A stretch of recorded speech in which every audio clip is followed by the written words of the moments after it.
I read once that Charlemagne, the 9th century European king, would force Christian conversion amongst the armies of men that he would conquer. And some of these warriors, when they would be baptized, they would fully submerge every part of themselves except for their sword hand. As if they were saying, in essence, your God can have every part of me except this hand.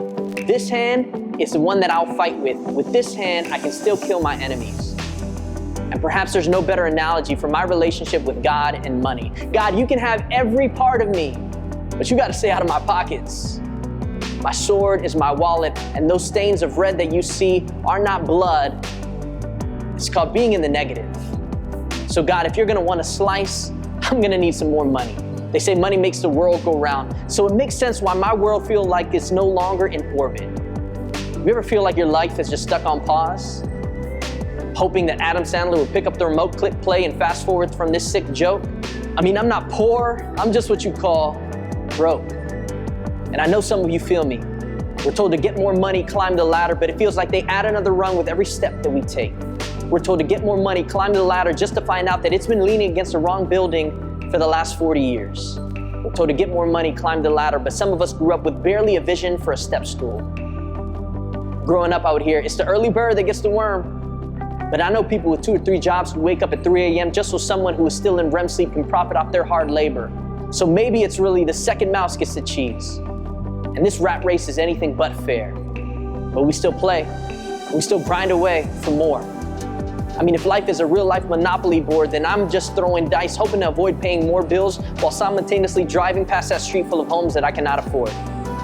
Like, God, I don't need Boardwalk and Park Place, but I'll settle for Baltic Avenue.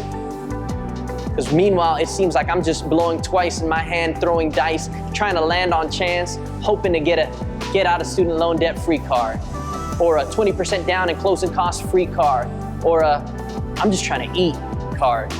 What is it about these green pieces of paper that make me think I will find peace? And that same energy is the reason why my boy back home robbed the store with this piece for a piece of the pie that is so elusive. I mean, when you're in the belly of a whale, it's hard to find green peace. And maybe this green never brings peace. But what does it profit a man to gain the whole world but lose his soul? Why do we pursue more money? Like kids chasing after an ice cream truck in the summer, only to get it and watch it melt in your hands before you even get home. But what is more money when 10% of the world globally lives off less than $2 a day?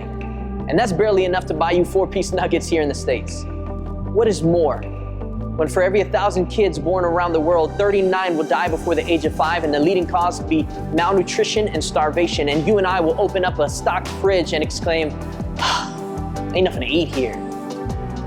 What is more when some of the people with the very fortunes we aspire to have will step off that ledge and the market will plummet? One more story today. What does more money even mean?